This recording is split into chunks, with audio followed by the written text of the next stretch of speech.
Muy buenos días, muy buenas tardes, muy buenas noches. Bienvenidos a este espacio que estamos generando en el mes de la propiedad intelectual, estas jornadas académicas organizadas por la Universidad Jusemper en colaboración con este medio hermano Foro Jurídico.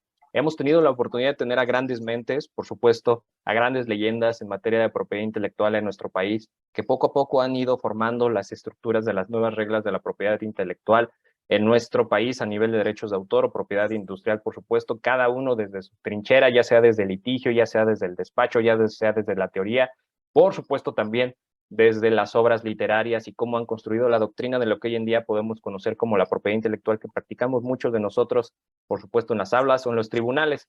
Hemos tenido la oportunidad de tener a grandes invitados y hoy no los íbamos a decepcionar. Por supuesto, tenemos a uno de los grandes maestros, gran formador de abogados, gran formador de expertos en propiedad intelectual, por supuesto, con una gran trayectoria. Uno de los abogados que puedo decir que muy pronto podría ser que estén ahí en la punta, en la cima de los expertos de propiedad intelectual y que van a estar dictando las reglas de cómo vamos a estar practicando esta rama tan bonita del derecho en nuestro país. ¿Cómo estás, mi querido amigo y maestro Armando Hurle? Querido Jaime, qué gusto saludarte. Gracias por el tiempo, gracias por las inmerecidas palabras de su servidor, gracias por el tiempo y por esta entrevista. Les agradezco muchísimo que haya estos espacios y gracias a YouSemper y Foro Jurídico que siempre están al pendiente de estos temas a la vanguardia. Muchísimas gracias. La verdad es que los agradecidos somos nosotros. No había yo tenido la oportunidad de entrevistarte, amigo. Generalmente había tenido la oportunidad de colaborar contigo en algunos temas académicos, evidentemente en lo laboral. Y de pronto el tener ahora la oportunidad de entrevistarte para mí se vuelve una oportunidad excelente para aprenderte, tener una cátedra de primer mano y evidentemente aprovechar tu contenido, exprimirlo lo más que lo logremos en este espacio que hemos designado. Por supuesto, antes de arrancar con el tema, irnos de fondo, para no ser un irrespetuoso host el día de hoy, me tengo que servir, dar una breve lectura de la síntesis curricular del maestro Lorenzo Armando Jurle Díaz, no por ser irrespetuoso con su trayectoria, porque podríamos hablar 30, 40 minutos de dónde ha estado, qué ha hecho y hacia dónde va, pero es importante ya darle el uso de la voz y que este servidor pueda silenciar. Para aquellos despistados, ¿quién es Lorenzo Armando Jurle Díaz? Pues bueno, él es licenciado en Derecho por la Universidad Iberoamericana, especialista en Derecho de la Propiedad Industrial e Intelectual y especialista en Derecho de Amparo por la Universidad Panamericana, obteniendo en ambos casos mención honorífica. Es maestrante en Propiedad Industrial, Derechos de Autor y Nuevas Tecnologías en la misma universidad. Ganador del premio Industrial Property Lawyers of the Year in Mexico 2017 por Global Law Experts y candidato a doctor honoris causa por el Instituto Mexicano de Líderes de Excelencia. Cuentan con el nombramiento y cédula de especialista en propiedad industrial e intelectual y derecho de amparo por parte de la Secretaría de Educación Pública y una experiencia de más de 12 años en temas de licenciamiento, litigio y consultoría en propiedad industrial. Es miembro activo de la Asociación Mexicana para la Protección de la Propiedad Intelectual, la AMPI, así como de la Latin American Bar Association, y es profesor de asignatura de la Universidad Centro de la Ciudad de México. Por supuesto, no está más decirlo, también es un excelente ser humano, un gran profesor, siempre con la necesidad de aprender más y por supuesto siempre con esa ávida voluntad de estar llevando este conocimiento a las aulas. Y hoy nos dio la oportunidad de tenerlo en un espacio digital, tenerlo en un espacio remoto, no solamente porque la pandemia parecería que nos llevó a entender las ventajas de esta modalidad, sino porque de pronto también la agenda de nuestros invitados podría ser no tan amigable para tenerlos en espacios presenciales, pero si la clase, pues evidentemente si el maestro no va a la clase la llevamos al maestro y qué mejor aprovechar este mes de la propiedad intelectual. Como lo hemos dicho en otros espacios, una de las grandes dudas que han surgido en relación al tema que parecería que se volvió central dentro de nuestro mes de la propiedad intelectual ha surgido con muchas dudas, con muchísimos comentarios, por supuesto reflexiones de implementación. Me refiero a este famoso artículo 216 bis de la Ley Federal de Derechos de Autor, que como bien saben hemos inaugurado este mes con ese artículo. No pensábamos que de pronto iba a tener ese impacto en cuanto a medios, reflexiones, comentarios, críticas, dudas, por supuesto, no solamente de abogados postulantes, sino por ahí alguno que otro juez valiente que se atrevió a preguntar de no tengo idea de cómo aplicarlo, y nos llegaron esas dudas importantes y por ello nos hemos dado la tarea que, así como otros temas que estarán viendo dentro de este mes, el tener una particular atención a este artículo 216 bis que nos permita no solo entenderlo a nivel teórico, sino llevarlo a nivel práctico y a una ejecución real en lo que puede referir a nuestros tribunales en poder judicial local o federal, por supuesto entendiendo los alcances que pueden llegar a existir entre primer y segundo párrafo. Pero para poder escuchar a quien sí es experto en la materia, a quien evidentemente ha vivido, ha sudado, ha sufrido este artículo 216 bis en tribunales y lo ha tenido que llevar a la práctica, vamos a ceder la palabra al maestro Lorenzo Armando Jurle Díaz con una pregunta que para mí creo que se vuelve fundamental para ir cerrando este tema y que evidentemente nos puede llegar a entender cómo es que se aplica, en qué materias y por supuesto con qué rigor procesal debemos de enfrentarnos. Hay que empezar por el principio, maestro, dirían los que saben. ¿Cómo podemos nosotros entender la propiedad intelectual en sentido estricto y en sentido amplio? Muchas gracias, Jaime, de nuevo por las inmerecidas palabras y espero que la entrevista sea de mucho valor para los aquellos que nos escuchen. Mira, la Organización Mundial de Propiedad Intelectual, la OMPI, nos ha definido que la propiedad intelectual en el sentido amplio es todo aquello que deriva de la creación humana, del intelecto, ¿no? De este proceso creativo. Y nos ha dividido entre la propiedad intelectual en sentido estricto, como el derecho de autor, y la propiedad industrial en sentido amplio, que tiene que ver con la parte de marcas y con la parte de patentes, ¿no? Entonces, esa es la división que hoy ha sido la más consensuada a nivel internacional por parte de OMPI, de tomar la propiedad intelectual como el género y el derecho de autor como la especie y la propiedad industrial también como la especie, ¿no? Creo que ese es el consenso que todos tenemos hoy por hoy respecto de la propiedad intelectual. Lo cual nos sirve como una guía fundamental para ir entendiendo estos elementos más allá de los debates. Hay que irnos por lo menos a la regla generalmente aceptada para comenzar a entender dónde estamos parados, querido maestro. Así Eh, es. estas definiciones que nos acabas de regalar me llevarían a entender que la propia imagen está fuera del universo de la propiedad intelectual o tenemos que incluir a la protección de la propia imagen dentro de este universo. Qué interesante pregunta, Jaime. Es un tema súper explorado en derecho y déjame decirte algo. En estricto sentido, dentro de nuestra legislación nacional, propiamente nacional, que es la Ley Federal del Derecho de Autor, está contemplado la protección, y fíjate el lenguaje tan arcaico que se usa, de el retrato de una persona. ¿No? Así nos dice que el retrato de una persona, pues es lo que se está protegiendo dentro de la propia ley. Entonces, si tú me preguntas si efectivamente el derecho a la propia imagen está contemplado en el derecho de autor, pues sí, porque está contemplado, su protección está contemplada dentro de la Ley Federal del Derecho de Autor. No así en Berna, ¿no? Por ejemplo, que es este convenio internacional, pero sí está dentro de nuestra propia legislación. Ahora bien, te decía yo que el artículo 87, que habla sobre la protección a la propia imagen, habla de retrato. Pero dentro de las infracciones en materia de comercio, que además es materia de resolución por parte del Instituto Mexicano de la Propiedad Industrial por un tema legislativo y operativo en nuestro país, y el cual no nos vamos a meter mucho en estos momentos, sí te dice que lo que se protege es la imagen de una persona, el uso de una imagen de una persona, ¿no?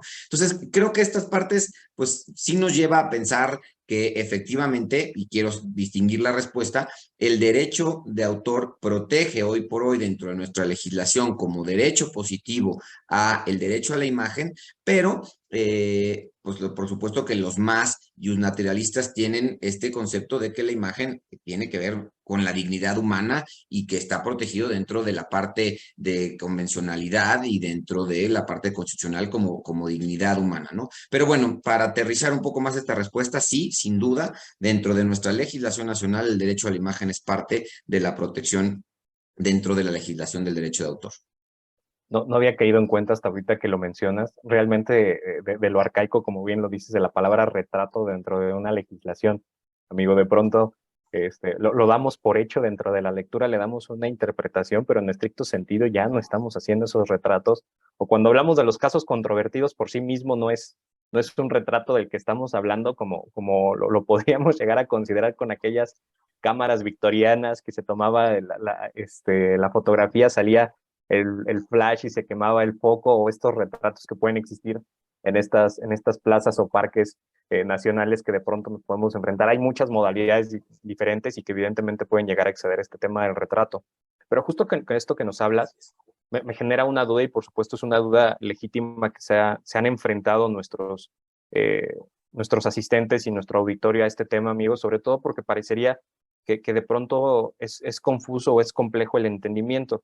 Porque por un lado parecería que sí hay elementos suficientes en la Ley Federal de Derechos de Autor para hablar de la propia imagen, pero de pronto parecería que existe la posibilidad de reclamar algún daño o perjuicio a través de la materia civil, lo cual evidentemente podría atender a varios criterios o a varios precedentes en esa materia.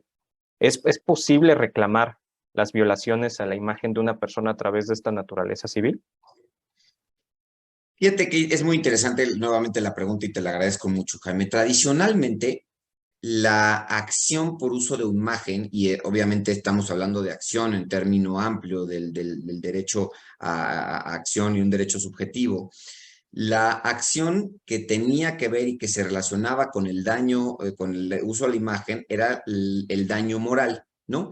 Entonces se hacía valer el daño moral, y lo cual resultaba bastante complicado porque pues había que explicar un nexo causal entre el uso de una imagen, ojo, sin consentimiento, y dos, con el uso y con el daño que esto hubiera provocado. Y además, por supuesto, después determinar ese daño, ¿no?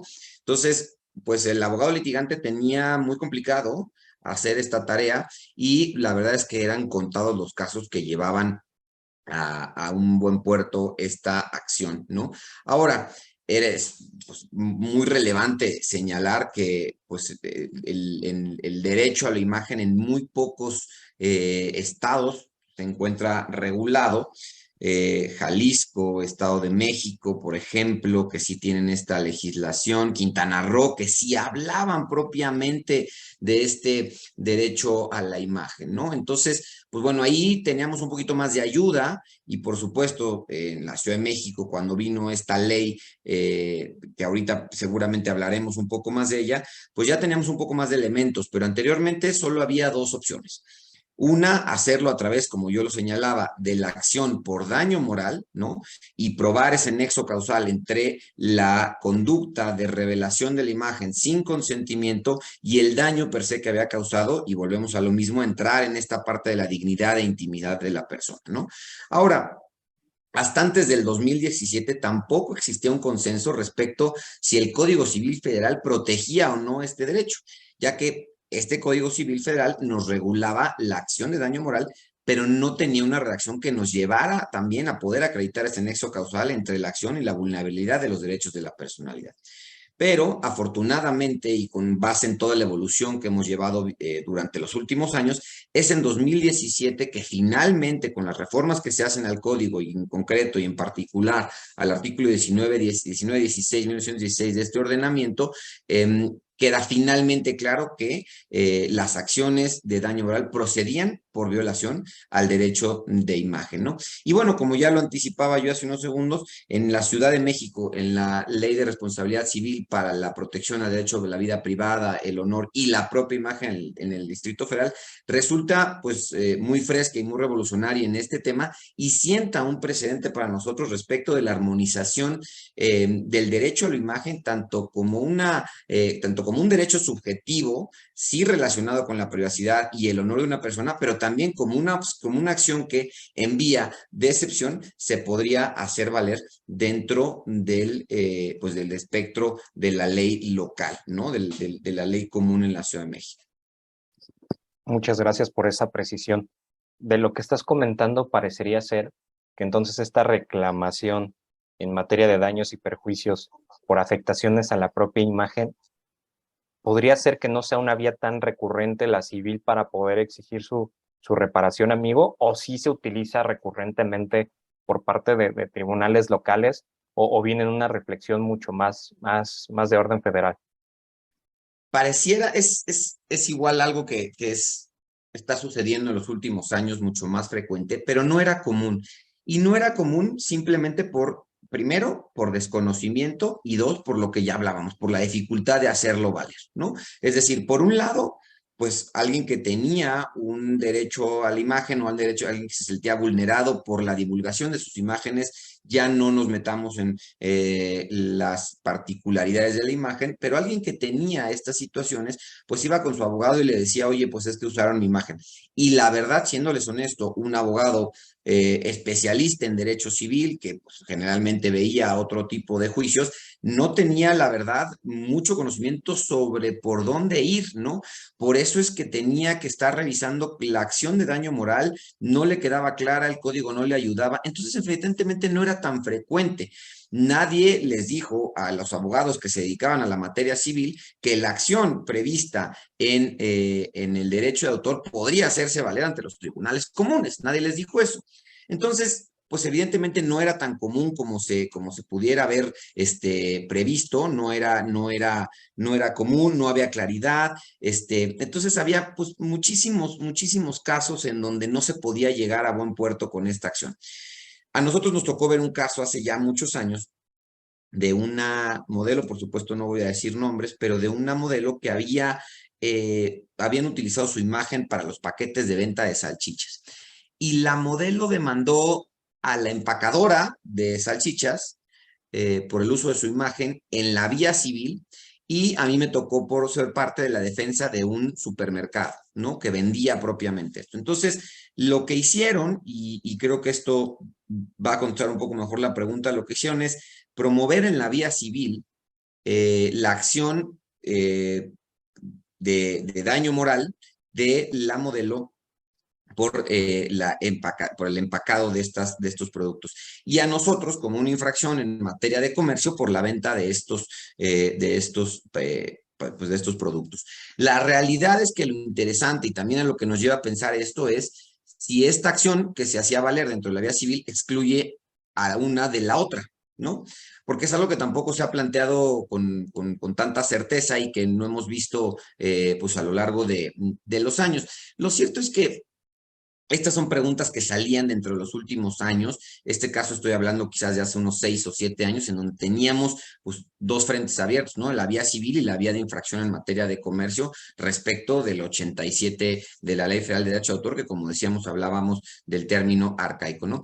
Sin embargo, y algo que es muy relevante, es que apenas en abril del presente año, nuestra primera sala de la Suprema Corte de Justicia determina que el artículo 216 bis de la Ley Federal de Derecho de Autor, que es el corolario de esta entrevista, pues es aplicable para la protección al derecho de la propia imagen cuando se utiliza sin consentimiento del titular, porque prevé los mecanismos para la defensa y protección del mismo, y no excluye una vía de la otra, porque esta sentencia se da en contradicción con una resolución que había ya dictado un tribunal colegiado, en donde decían que se hacía valer la acción de daño moral. Entonces, la sentencia de esta primera sala de la Suprema Corte nos dice, bueno, no se exceptúa la aplicación del 216 bis y además se puede hacer también valer la acción prevista en la Ley de Responsabilidad Daño a la Imagen de la Ciudad de México, ¿no? Entonces, pues eso nos está dando luz, pero estoy hablando de un precedente de abril de apenas de este año, Claro. que pues pues es muy novedoso, ¿no? Es parte de la confusión que yo creo que se ha enfrentado para gran parte de nuestro auditorio. Evidentemente también muy respetuosamente, tal como lo has hecho. No voy a mencionar nombres, pero un par de jueces nos escribieron. Tienen un grupo de estudio y de hecho nos escribieron a través de ese grupo de estudio que afortunadamente sigue en la revista. Y nos dijeron, oye, padrísimas las entrevistas que has hecho en materia de 216 bis, pero me sigue sin quedar claro, porque parecería que esto lo tengo que reparar sí o sí a través del fuero común con reglas en materia civil, incluso evidentemente teniendo como parámetro una ley de responsabilidad que es aplicable a mi territorio, pero cuando pretendo llevarla ya evidentemente a una ejecución, me enfrento con que no tengo parámetros en esa ley, por lo menos procesales, para poder tomar una decisión, y yo veo que existen precedentes y criterios que me llevan al 216 bis. La pregunta fundamental que nos hicieron estos jueces, mi querido amigo y maestro, es ¿cómo podemos interpretar este artículo 216 bis para la condena de daños y perjuicios materiales? A ver, la respuesta no es fácil, ¿no? Sin embargo, yo creo que tenemos que entender y como lo hemos hablado, ¿no? El primero y el segundo párrafo. A ver, nos marca este artículo una regla clara, ¿no? Tradicionalmente tú tienes que aplicar y la vía es que debes determinar sobre el 40, no menos del 40%, ¿no? Del precio de venta del producto o servicio prestado. Y que debe calcularse, dice, y ojo aquí, porque esto también nos da un poquito de luz, no mucha, pero nos da un poquito de luz, un presente de la Suprema Corte, también publicado apenas en mayo, es decir, mayo, estamos en julio, apenas hace unos meses, que nos dice que para poder determinar la infracción y la sanción que se debe aplicar, se debe tomar en cuenta, subrayo y cito, todos aquellos beneficios económicos que se obtienen con violación al derecho de autor. Y nos precisa también que deben cuantificarse todos aquellos elementos que convergen en la violación a los derechos autorales cuando la parte infractora tuvo un lucro directo o indirecto. Entonces, es claro, también es cierto que ese precedente se sentó con base no en derecho a la imagen, pero sí dentro del propio 216 bis. Entonces, lo cierto es que si tenemos una reproducción de imagen, debe calcularse efectivamente en el 40% pues, de lucro directo o indirecto que hubiese tenido el propio infractor. Sin embargo, no nos está diciendo, y creo que aquí es lo cuestionable y es donde estamos batallando todos, es no podemos dejar de lado, la ley no nos da parámetros claros cuando no hay forma de determinar. Jaime, he estado en ambos lados y es prácticamente imposible demostrar el número o ese porcentaje de venta que haya habido. Es decir, existe una imposibilidad material, real, de poder determinar el número en que se obtuvo de lucro respecto de eso. Punto número 1.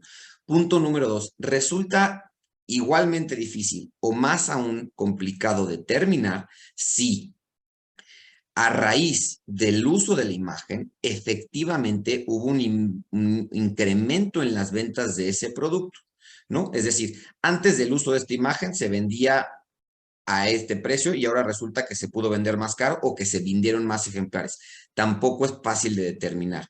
Y 3, y por último, no puede dejarse de lado dentro de la evaluación del juzgador que existan parámetros que no dependen en absoluto del uso de la imagen. ¿Qué quiero decir con esto? Pongamos cualquier tipo que se les venga a la mente de producto. Me voy a regresar al ejemplo de las salchichas. No puedo dejar de tomar en consideración que esas salchichas tienen un valor por la relación, el valor-precio que existe, porque tienen cierta calidad, porque ya se usaban en este caso en particular a través de una marca que ya tiene un cierto prestigio. Entonces, que el artículo nos mencione un 40% sobre el precio de venta al público resulta, a ojos del suscrito, absolutamente desproporcionado. ¿Por qué? Porque hay muchísimos factores y variables que no nos hacen tomar en cuenta. Y este precedente de la Corte, publicado en mayo, al que insisto, que tiene que ver con obras, pero que aplica el 216 bis de igual manera, tampoco nos resuelve. Ya nos dijiste del lucro, lo tengo claro. Ya nos dijiste que hay que tomar en cuenta todos los elementos. Ya lo sé, Suprema Corte, pero me queda corto y me queda pobre el argumento porque no me dice cómo debo evaluar todos los demás argumentos.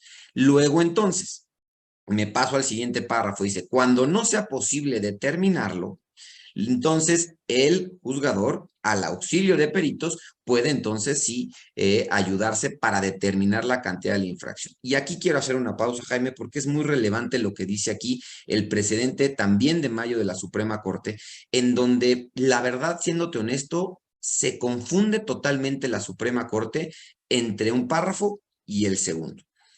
Y retomo la idea original. Primer párrafo nos dice que se debe aplicar un monto no menor al 40%. Perfecto, de acuerdo, hasta ahí estamos bien. Pero de no poderse determinar, entonces serán los peritos los que determinen el monto de la indemnización. Es decir, dice el monto de la indemnización, no dice el monto del 40%.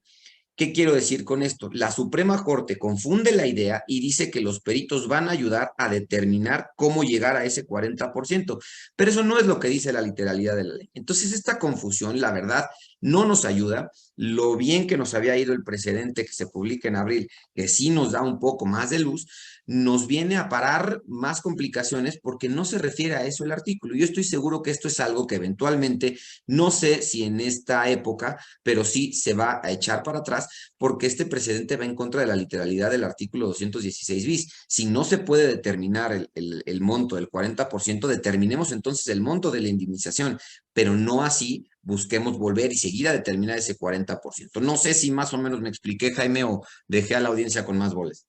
No, de hecho creo que nos estás dando como la pauta esencial para poder ir rematando la interpretación y la estructura tal y como está compuesto el artículo 216 bis.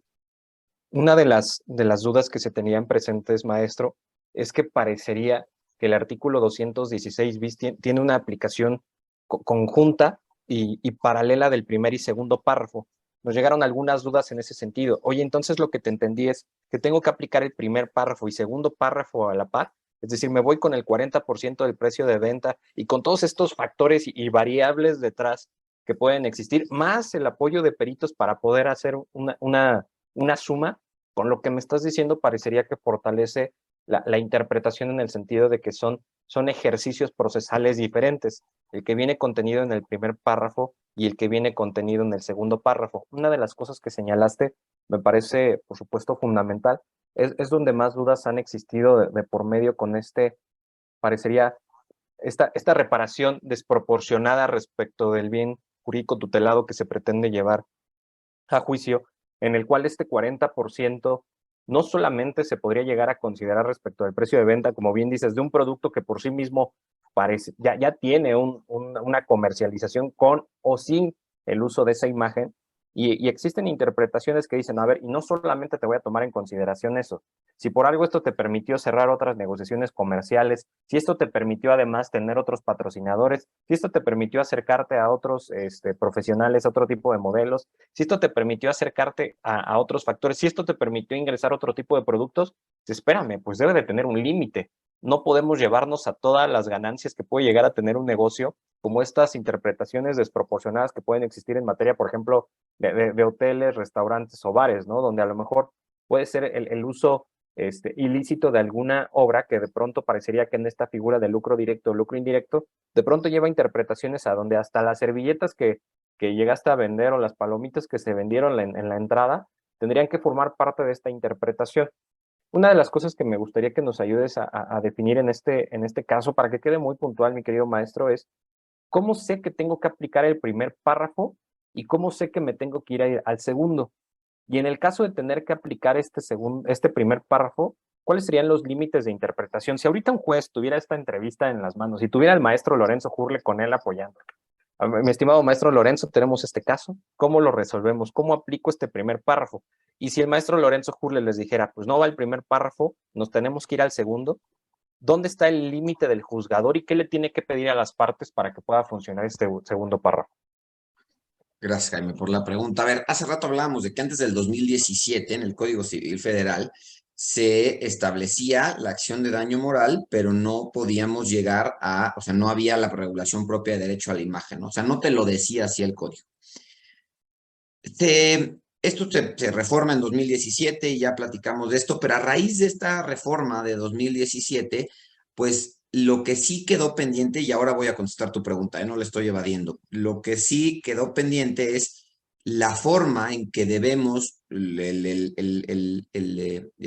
el que ha sido violado su imagen, la forma en que debemos acreditar el nexo causal que hay entre pues, el uso de su imagen y el daño moral. Esto el Código Civil no nos lo resuelve hoy. Y vuelvo a lo mismo y entrando en materia de autoral. Este 216 bis te dice que es este 40% y debo aplicar el primero, debo aplicar el segundo. Yo lo veo algo quizás que pareciera ser más simple de lo que puede llegar a ser.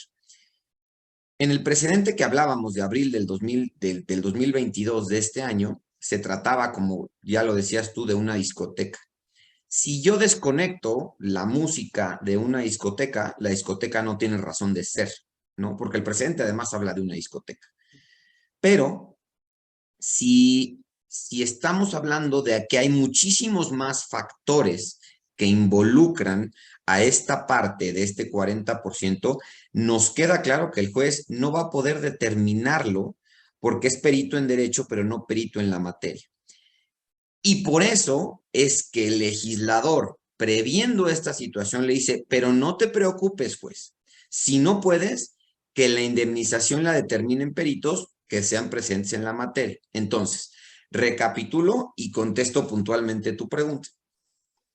Si es posible determinar de forma clara, concreta y precisa el nexo causal que existió entre el uso de la imagen y la venta del producto, el 40% se tiene que aplicar porque es clarísimo que si no se hubiera utilizado la imagen de la persona o la obra, o sea, porque lo hablamos en términos generales de este artículo, entonces aplico el 40%. Si no es posible determinarlo, señor juez, ni se preocupe.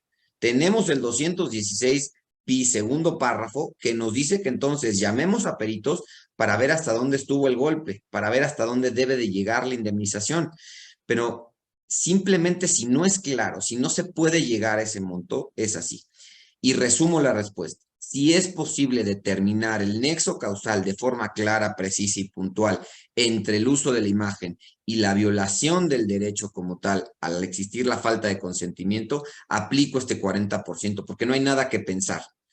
Pero si hay circunstancias involucradas, ventas potenciales, aumento en el riesgo aumento en la venta del producto, vaya, el propio valor del producto que tiene como tal, vaya, tendríamos que pensar que el proveedor de ese producto con la imagen o sin la imagen tiene un costo, ¿no? Así sea una veladora, ¿no? O sea, pensando en el producto que ustedes quieran, tiene un costo que se tiene que determinar. Entonces, si no podemos llegar clara y puntualmente, es más, creo que el propio litigante tiene la opción de decir, mira, como no vas a poder llegar a ese número, señor juez, te presento una cierta cantidad de peritos que te van a decir que dejando de lado todos estos factores, los que ustedes quieran poner, apliquemos el segundo párrafo del 216 bis, porque no vas a poder llegar al 40% ni de chiste, porque no eres perito en comercializador de salchichas y no tienes ya todo lo que se involucra en el proceso del transporte, pues la cuota que cobra el vendedor, del conservador, o sea, es decir, todos los factores que pueden involucrar en la venta de cualquier producto. Entonces, me parece que por ahí tendría que ir, Jaime, que si es clara y puntual la relación, no hay nada que pensar, pero sí hay muchos factores involucrados y por supuesto que esta respuesta puede ser muy ambigua porque el tema es casuístico totalmente. No es lo mismo si la imagen viene en un paquete de salchichas, como me tocó verlo, que si viene en una veladora o que si viene simplemente en cartones con la imagen de la persona. No sé, quizás estoy exagerando, pero debemos de partir de ahí, de la claridad y la puntualidad. Por eso es que la intención del legislador, y así debemos entenderlo, es que si no se puede de la fácil, lo hagamos a través de peritos y el juez se ayude, pero con la salvedad de que el perito viene a resolvernos cómo debe determinar la indemnización y no cómo determinar el 40%.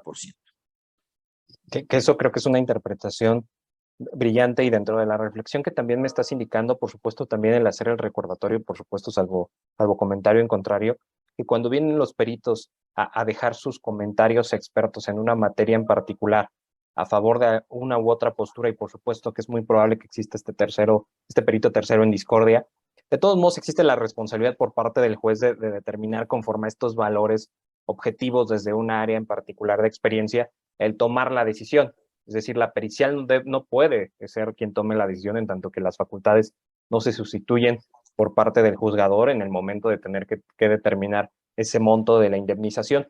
Sobre este tema, y por supuesto espero no comprometerte demasiado, mi querido maestro, pensando, por ejemplo, en este caso que tú nos señalas de las famosas salchichas, quisiera preguntarte, ¿cómo hubiese llevado el maestro Armando Jurle Díaz, un perito a este tipo de casos? ¿Cómo determinar qué tipo de peritos podrían ser útiles, evidentemente, como este esfuerzo del postulante? Es interesante de nuevo la pregunta, Jaime. Gracias porque todas han sido de ese nivel. Yo te diría, en este caso en particular y solamente como para decirlo así, lo que se argumentó fue, entre otras cuestiones, pues que había habido o sea, que ella había posado y que se le había pagado y otras cuestiones. Pero si me hubiera tocado estar del otro lado, yo te diría, a ver, no puedes determinar el 40%, juez, pero te traigo aquí a un perito en químico en alimentos para que te diga todo el proceso que se tiene que llevar, todos los conservadores que se tienen que invertir y cuánto me cuesta en realidad. Es decir, voy a hablar del costo primero de la salchicha. A mí hacer esta salchicha, sí, la vendo en 100, pero hacerla me cuesta 25. Entonces, 25 están en el costo. Punto número uno. Punto número 2, te vengo a traer un perito contable en donde te diga cuánto vendía con esa salchicha antes de que se usara esa imagen, porque antes no usábamos nada, nada más usábamos nuestra marca. Entonces te vengo a decir lo que está en lo que yo vendía ya de salchichas desde antes, estado financieros y pericial contable. 2, tercer punto, podría ser, te vengo a decir lo que quizás, y ahí quizás puede no ser una pericial, puede ser una adicional, en donde dices, oye, a mí, el revendedor, el supermercado, me cobra tanto de cuota por vender mi producto en sus tiendas. Entonces ahí va otro 5% que se queda el supermercado, del cual yo no veo nada y que se le tiene que pagar, ¿no? Si tienes infracción contra él, infracción en materia de comercio y está de su lado, pero esa es otra cuestión. Entonces, yo no tengo que ver algo, pero ahí tengo ya 3 probanzas en donde le digo al juez, mira, de los 100 pesos en que vendo mi paquete de salchichas, antes y después de esta señora que estaba en la foto, no hay un solo aumento de ventas. Es decir, mi producto se vende y yo lo único que le di fue presentación. Es decir, no hubo un aumento de producto, no es que se disparara. Si yo puedo probar que no se disparó, es muy probable que le demos al juez elementos de convicción de que el daño no puede estribar en el 40% porque mi producto, con esa imagen o sin ella, se vende en el mismo precio. Ahora, por supuesto, habría que ver de qué lado estamos. Yo estoy pensando como abogado litigante. Si tuviéramos que resolver como un juez, pues habría que ver qué pruebas me dan convicción para llegar ahí. Y si tengo ciertas probanzas que me dan convicción sobre la indemnización que puedo llegar, pues tengo facultad de juzgar con base en esas probanzas, aplicando el segundo párrafo, sin duda alguna. Pero pues es claro que ese segundo párrafo está para que los peritos nos auxilien a llegar a esa conclusión. Es decir, quiero decirte que el juez no debe de preocuparse para determinarlo porque va a tener mucha ayuda, ¿no? Le van a hacer, le van a dilucidar y él va a ver esos números.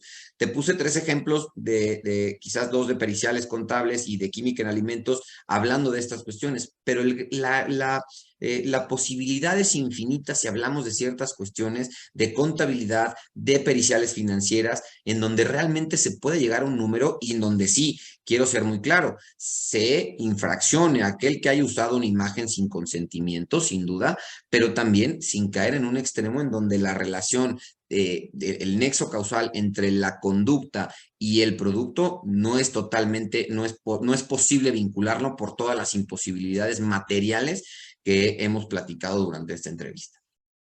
Mi estimado maestro, pues me parece que nos has regalado reglas muy puntuales para el entendimiento de este 216 bis, primer y segundo párrafo. Por supuesto, también creo que consejos muy, muy valiosos para postulantes y evidentemente para los jueces que tengan en sus manos la ejecución y evidentemente el entendimiento de este artículo. ¿Alguna reflexión final que nos quieras regalar, mi querido maestro, antes del cierre de la emisión del día de hoy? Pues primero que nada y nuevamente agradecerte, Jaime, la verdad es que han sido inmerecidas tus palabras y yo trato de, pues con lo profano de este servidor, aportar algo de lo que me ha tocado vivir en la práctica, de lo que estamos viendo. Creo, si me permites decirlo, que México se encuentra, pues en pañales respecto de este uso de la imagen. Entonces, nos estamos defendiendo con lo que tenemos, con lo que hemos ido pescando por ahí. Hay autoridades en el tema, sin duda alguna, que nos están ayudando en la doctrina y la Suprema Corte, pues en algunas veces ayuda, otras no tanto, pero bueno, tomemos lo que vamos encontrando y atendamos también a presentes internacionales respecto de uso de imagen que estén dentro de nuestra misma tradición jurídica, ¿no? Para poder ir dilucidando estas partes. Creo que los jueces van a ser una parte medular en este tema. Hay jueces que les gusta mucho la materia, otros que no tanto, pero que han dado unas resoluciones muy interesantes. Y sigamos comentando, agradezco la invitación a YouSempre, a Foro Jurídico, porque como decía al principio, han abierto estos foros y solo a través de estos ejercicios académicos es donde vamos a poder avanzar y evolucionar como tradición jurídica y también como país y también como la materia de imagen y de propiedad intelectual y de propiedad industrial en estos casos. Entonces, muy agradecido por el tiempo. Me reitero las órdenes, Jaime, gracias nuevamente. Muchísimas gracias, mi querido maestro. Para cerrar y evidentemente no obviarlo, aunque lo vamos a mencionar en espacios digitales, ¿cómo pueden encontrar el vínculo de tu despacho? ¿Cómo pueden contactar al maestro Hurley? Muchísimas gracias, Jaime. Nos encontramos como Urle Abogados, como lo están viendo en pantalla mi apellido, HURRLE. Nos encuentran en Instagram, en LinkedIn, nos encuentran también en Facebook. Y bueno, pues ahí cualquier cosa, pues estamos a sus órdenes en lo que podamos ayudarles.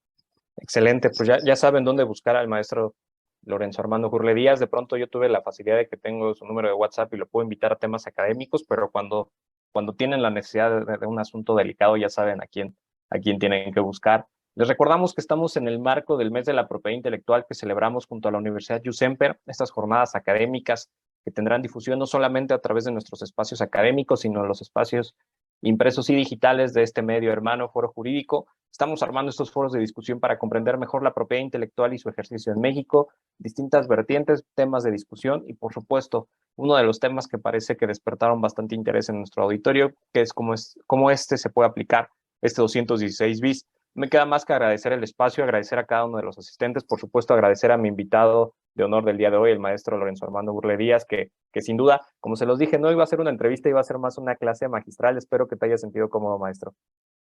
No, muy cómodo y les agradezco de verdad siempre los espacios, estoy para servirles y siempre a las órdenes de USEMPER, que está muy comprometida con el rigor académico. Muchísimas gracias de nuevo, Jaime. A la orden, maestro. Pues muchísimas gracias a todos ustedes. Les recordamos que pueden dejar sus comentarios y dudas a través de los espacios y canales de la Universidad USEMPER o bien a través de las representaciones impresas de esta entrevista en Foro Jurídico. Soy su servidor, Jaime Díaz Limón. Me despido sin antes recordarle que el conocimiento solo es útil en la medida que se comparte. Hasta la próxima.